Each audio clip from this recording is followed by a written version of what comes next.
बिस्मिल्लाहिर्रहमानिर्रहीम अस्सलाम वालेकुम।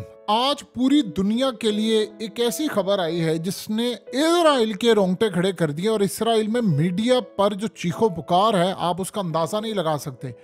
हुआ ये है कि ये जो शख्स आपकी स्क्रीन पर आ रहे हैं ये असल में ईरान के एम्बेसडर हैं अफगानिस्तान में। जो बयान इन्होंने दे दिया है उसने तहलका मचा दिया है और ये स्ट्रेटजी बड़ी कमाल है। इन्होंने कहा है कि अफगान तालिबान हमारे साथ उस रेजिस्टेंस का हिस्सा है जो इसराइल के खिलाफ लड़ रही है और उन्होंने कहा है कि इस वक्त अफगानिस्तान के पास गजा में जाकर लड़ने का कोई रास्ता नहीं है, लेकिन उनके खुदकुश बमबार जो हैं वो तैयार बैठे हैं और उनको जैसे ही रास्ता प्रोवाइड किया जाएगा, जैसी ज़रूरत होगी तो वो गजा में जाकर लड़ेंगे और अफगान तालिबान बाकायदा लड़ाई का आगाज कर देंगे इसराइल के खिलाफ। ये इतनी बड़ी स्टेटमेंट है, इतनी बड़ी स्टेटमेंट है कि आप उसका अंदाजा नहीं लगा सकते। अब सवाल यहां पर यह पैदा होता है कि यह बात अफगान तालिबान ने खुद क्यों नहीं कही। और देखें, ईरान का एम्बेसडर सफीर जो है अफगानिस्तान के अंदर ये बात कर रहा है, इसका क्या मतलब है? इसका मतलब बड़ा क्लियर है। इसका मतलब यह है कि अफगानिस्तान के अंदर जो सफीर है उससे अफगान तालिबान ने यह बात करवाई है। समटाइम होता क्या है, देखिए सफीर खुद कोई बात नहीं करता, याद रखिएगा सफीर कोई बात नहीं करता। सफीर को जो कहा जाता है, चाहे वो अपनी हुकूमत से या वो जिस मुल्क के अंदर सफीर होता है उसके थ्रू बात की जाती है। अब उसने बात की है, पॉसिबिलिटी ये भी है कि अफगान तालिबान कल को उठकर ये जरा कह दे कि भाई हमने नहीं ये कहा फलाना। ये असल में एक प्लान होता है कि जब मामला बिगड़ते हैं तो हम इनकार भी कर देंगे, लेकिन असल में पैगाम चला जाएगा। अब वो पैगाम कहां पर गया है? पैगाम असल में गया है इजराइल को, पैगाम गया है। अब सवाल ये पैदा होता है कि अफगान तालिबान क्या करेंगे। देखिए हुआ ये है कि हालिया उन्होंने हजारों के हिसाब से अफगानिस्तान की फौज ने, अफगान तालिबान ने एक फोर्स तैयार की है और उस फोर्स के अंदर हजारों के हिसाब से लोग हैं। ये जब से अमेरिका को शिकस्त उन्होंने दी तब के बाद उन्होंने फोर्स तैयार की। उस फोर्स का असल में काम सिर्फ ये है कि उसने फटना है जिस भी मुल्क के खिलाफ, और हजारों के हिसाब से ये दुनिया में कहीं भी नहीं होता। यानी आप अंदाजा कर लें कि इनके पास तकरीबन 10,000 के करीब खुदकुश बमबार हैं जिनका काम सिर्फ ये है कि उन्होंने फटना। देखिए इसको कहते हैं वन वे मिशन। जैसे हालिया यमन ने जो ड्रोन्स फायर किए थे वो वन वे मिशन थे, यानी वो बॉट्स थी और उनके ऊपर ड्रोन्स भी लगे हुए थे। उनका काम सिर्फ ये था कि उन्होंने जाना है, जैसे ही वो टच होते हैं फट जाते हैं। अब सोचिए ये जो आम लोग इंसान होते हैं, अब जब फौज लड़ाई करती है किसी भी मुल्क की तो उसका सबसे पहला काम ये होता है कि दुश्मन को मारना, अपनी जान बचाना। अफगान तालिबान के पास ऐसे जो लड़के हैं और उनके पास ऐसी फोर्सेस हैं जो फटने को तैयार है, और वो करेंगे क्या? वो सीधा जाते हैं और जाकर इन्होंने अमेरिका को ऐसी शिकस्त दी थी। इन्होंने अमेरिका के साथ यही काम किया था। कई दफ़ा ऐसा होता था कि अमेरिका के फौजी गाड़ियों समेत पकड़ लिए जाते थे और फिर उनको इन्होंने कहा था कि सीधा गाड़ी जाकर हेडक्वार्टर ले जाओ अंदर, क्योंकि वो ये होता था तो चेक नहीं होती थी। वो अंदर जाते थे तो बटन दबाते थे और उसको कोई पकड़ने के लिए भी आता था, बटन दबाते थे, खुद भी मर जाते थे और सब कुछ तबाह कर देते थे। इस तरह उन्होंने अफगानिस्तान के अंदर जंग जीती। अब ये लोग जो जाएंगे गजा के अंदर, सबसे पहली बात है उन्होंने बताया कि उनका जाने का मसला, लेकिन उनका हल होगा। वो कैसे होगा? वो सबसे पहले इनको भेजेंगे सुरंगों के जरिए। अब यहाँ पर आप सोचिए, एक छोटा सा बयान देते हैं और उस बयान के अंदर आपने बहुत कुछ छुपाया होता है। अब सवाल ये पैदा होता है कि जाहिर सी बात है वो जाएंगे कैसे? गजा में दाखिले का एक ही रास्ता हो सकता है, वो है सुरंगें। इन्होंने एक पैगाम दिया है कि सुरंगें इतनी बड़ी हैं, इतनी बड़ी हैं कि हम उनको अफगानिस्तान से यहाँ तक पहुँचा देगा। अब इतनी बड़ी सुरंगें तो नहीं हो सकती, लेकिन उन्होंने इशारा दे दिया है अमेरिका को और इसराइल को कि आप लोग जो डंके बजा रहे हैं, स्पेशली इसराइल को, कि हमने सुरंगें पकड़ ली, वो सुरंगें इतनी बड़ी हैं कि वो आगे कई मुल्कों तक जाकर मिलती हैं। तो तुमने देखा नहीं है? तो हम तो सामान जो है वो इस वक्त हमास को जो पहुंचाते हैं वो सुरंगों से पहुंचाते हैं। तुमने तो रास्ता ब्लॉक किया हुआ है, तो लिहाजा हम इनको भी वहां से पहुंचाएंगे। और उन्होंने क्या, वो गजा से हम पहुंचा देंगे। अब सोचे जरा, लेट से मिसाल के तौर पर लिबनान के थ्रू वो पहुंचाते हैं या किसी और जगह से पहुंचाते हैं, यानी लिबनान ही लगता ना, जॉर्डन से या किसी और जगह से, कहीं से उनको पता नहीं चलता। बहरहाल करते करते वो उन्होंने पहुंचा दिया।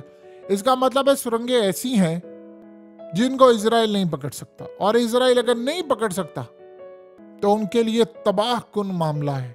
यानी कि अब अफगान तालिबान जब जाकर लड़ेंगे, देखिए अफगान तालिबान के बारे में, जो इस खत्ते के बारे में रूहानी जो पेशन गोई है, वो खुरासान का जो इलाका आता है वो अफगानिस्तान का है, उसमें पाकिस्तान का जो कबायली इलाका वो भी आता है, और फिर ईरान का इलाका आता है। तो यहाँ से जिन्होंने लड़ना है उनके बारे में तो आपको हदीस पता है कि उनको दुनिया की किसी ताकत से वो शिकस्त नहीं खा सकते।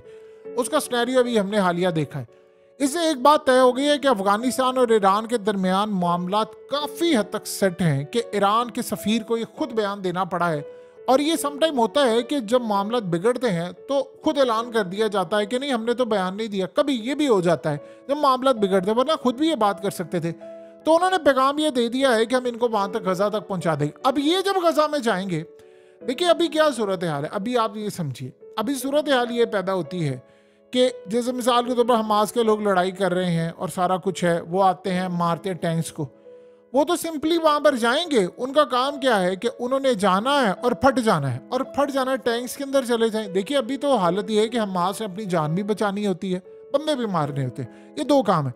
तो जब आप वन वे मिशन पर होंगे तो आपको पता कि यार मैं तो मरने के लिए जा रहा हूँ, लेकिन मैंने बस अगले का मारना है। वो उसके लिए 5 बंदे मार दे, 10 मार दे, कुछ मार दे। अब जाहिर सी बात है जब वो गजा में दाखिल होंगे तो ये तो नहीं ना हो सकता कि वो फिर वेस्ट बैंक में ना जाए। तो इसका ये मतलब है कि वेस्ट बैंक के अंदर तो आपकी फौज खुला और ये सब कुछ है। तो आप जब किसी ना किसी तरह वहां पर पहुंच जाएंगे, तो वहां से पहुंचने के बाद जब आप हटना शुरू होंगे तो क्या हाल होगा इसका आप अंदाजा भी नहीं लगा सकते हम लोग, कि ये वन वे मिशन होगा और इतनी तबाही आएगी कि इजराइल तो छोड़िए, अमेरिका तो छोड़िए, वो कोई काम नहीं कर सकेगा। अब सवाल यहाँ पर ये पैदा होता है कि वो जाएंगे कब। देखिए असल में हुआ ये है कि इजराइल इस वक्त प्लान ये कर रहा है कि इस खत्ते के अंदर इस जंग को आसमान पर पहुंचा दिया जाए। देखिए पाकिस्तान में हो गए हैं इलेक्शन के बाद पॉलिसी हो जाएगी बड़ी क्लियर कि क्या होना है क्या नहीं होना, कौन सी हुकूमत ने आना, कौन सी के नहीं, एब्सोल्युटली नॉट वाली आनी है दूसरी। जब ये पॉलिसी क्लियर हो जाएगी तो उसके बाद फिर आगे देखा जाएगा कि अब करना क्या। अब करते करते सूरत हाल ये पैदा हो जाएगी कि पूरे का पूरा खित्ता एक डायरेक्शन और एक लाइन ले लेगा, अच्छा हमने ये काम करना है। इसराइल इसको मैनेज नहीं कर सकता। देखिए अमेरिका और 50 ममालिक ने अफगानिस्तान में नहीं किया, ये सुरंगों से निकलेंगे। और ये लेट्स से वेस्ट बैंक में क्या है कि अभी उनके पास हथियार नहीं होते, लेकिन अगर ये वहां पर पहुंच गए और वहां पर जाकर इन्होंने उनसे लड़ना शुरू कर दिया तो खेल खत्म अमेरिका का, क्योंकि वो तो उनको पहुंचा नहीं सकता माल, और इजराइल वहां पर कुछ कर नहीं सकता, क्योंकि फिर आप चाहे हथियार पहुंचाए। देखिए अमेरिका को तो तजर्बा है अफगानिस्तान से मार खाने का, उनसे कुट खाने का। आपको क्या लगता है कि इजराइल के कमांडोज आकर लड़े नहीं थे अफगानिस्तान के अंदर? अमरीकी कमांडोज की वर्दियां पहनी हुई थी इन्होंने, ये यहां पर आकर लड़े थे और हजारों के हिसाब से आकर लड़े थे। अफगान तालिबान ने कितने इसराइलियों के साथ लड़ाई की, कितनी दफा उनकी लड़ाई हुई है। तो लड़ाई तो इनकी यहां पर हुई थी और इन्होंने लड़ाई की थी और वहां पर उनको शिकस्त भी दी थी, ये भी याद रखिएगा। उसके बाद इसराइल ने कहाँ कहाँ नहीं लड़े, इराक में लड़े फलाना। लेकिन इसका मतलब है कि वो जिस हदीस का हम अक्सर औकात जिक्र करते हैं, पढ़ते हैं कि वो जो फौजें जानी है, इसका मतलब वो तैयारी के मराहिल आ चुके हुए हैं। अब असल में उन्होंने साथ एक पैगाम दिया है हमास को कि देखें अगर आपके पास बंदों की कमी हो जाएगी तो ये आपके साथ लड़ने के लिए आ जाएंगे, आप बेफिक्र हैं। हम यहाँ से 20-25 हज़ार बंदा भी भेज सकते हैं, हम 1-2 लाख भी भेज सकते हैं। और देखिए जहाँ तक गजा की बात है, अफगान तालिबान ने यह बात बड़ी क्लियरली कही है। दुनिया के वो मतलब उन ममालिक में से जिन्होंने कहा है कि वो असल में वो मौकफ रखते हैं जो मौकफ कायदे आजम का था। यानी देखिए दुनिया के बहुत सारे जो मुस्लिम कंट्रीज है इंक्लूडिंग पाकिस्तान का आज का मौकफ ये है कि ठीक है जी हम 2 स्टेट सोल्यूशन की तरफ जाएंगे। सऊदी अरब ने भी कहा। अफगान तालिबान का मौकफ डिफरेंट है। 2 स्टेट का मतलब हम इसराइल को भी तस्लीम करेंगे, फ़लस्तीन को भी करेंगे, लेकिन वो अगर 1967 की पोजीशन पर वापस चला जाए और फ़लस्तीन की एक आज़ाद रियासत हो। ये बात चाइना भी कहता है, ये रशिया भी कहता है।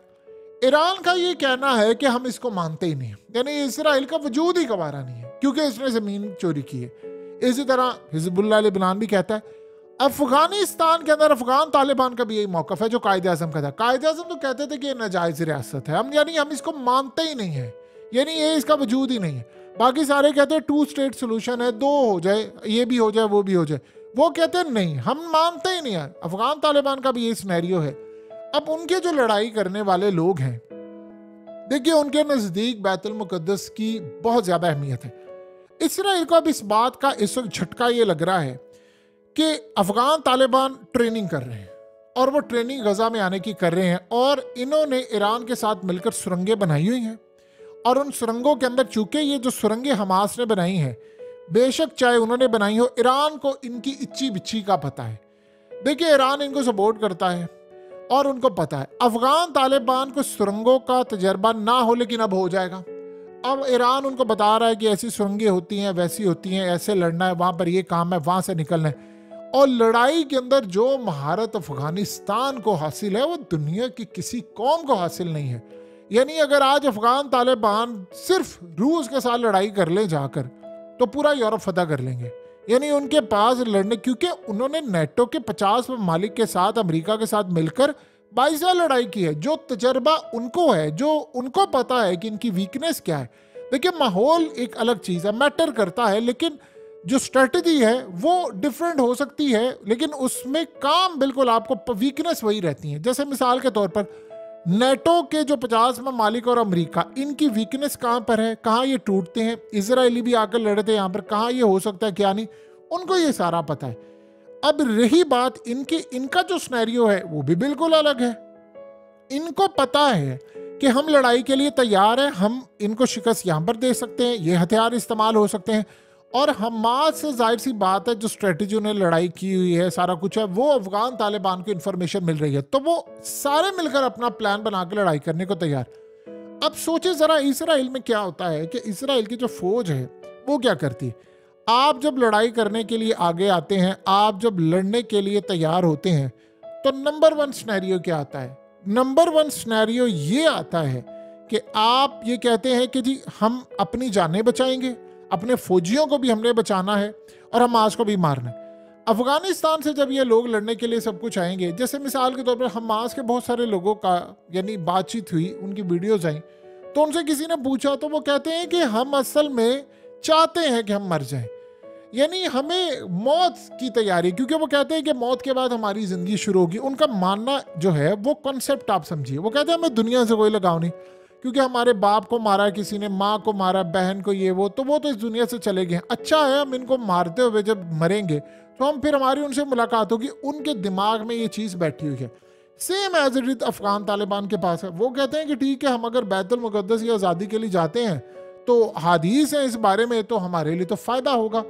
तो करते करते सिनेरियो अब ये बना हुआ है कि इन्होंने तैयारी पूरी कर ली है, ईरान ने इनको मुकम्मल सपोर्ट किया हुआ है, ईरान इनको बता रहा है कहाँ पर जाना है, क्या करना है, और आज ये जो बयान आ गया है इसने हिला कर रख दिया है।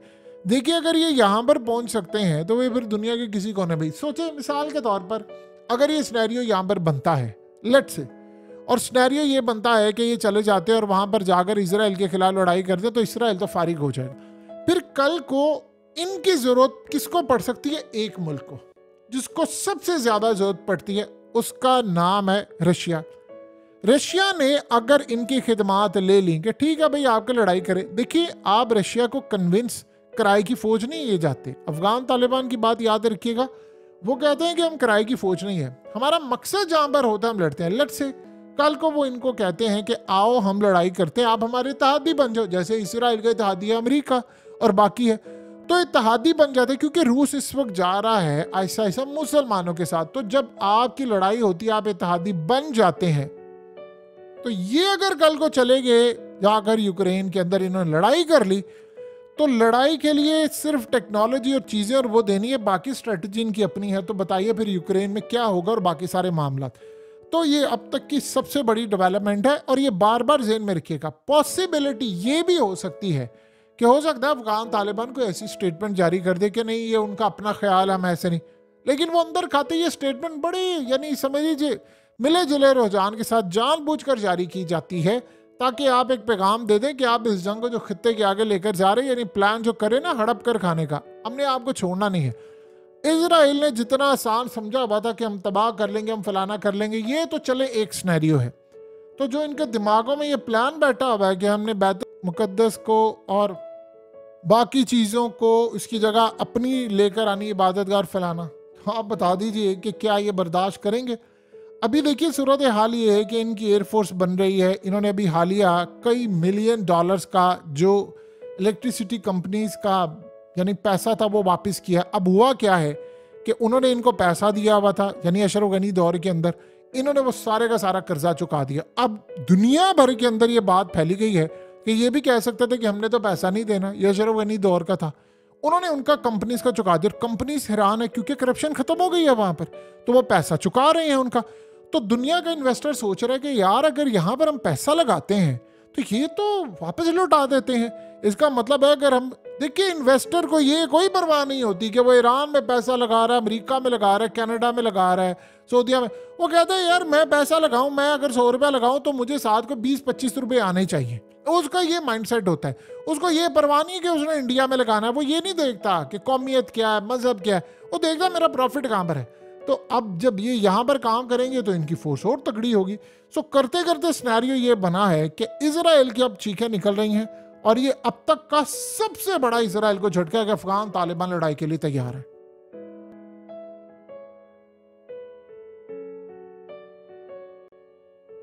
हकीकत टीवी को सब्सक्राइब करना मत भूलें, वीडियो को लाइक करें, शेयर करें और कमेंट सेक्शन में अपनी राय का इजहार जरूर करें।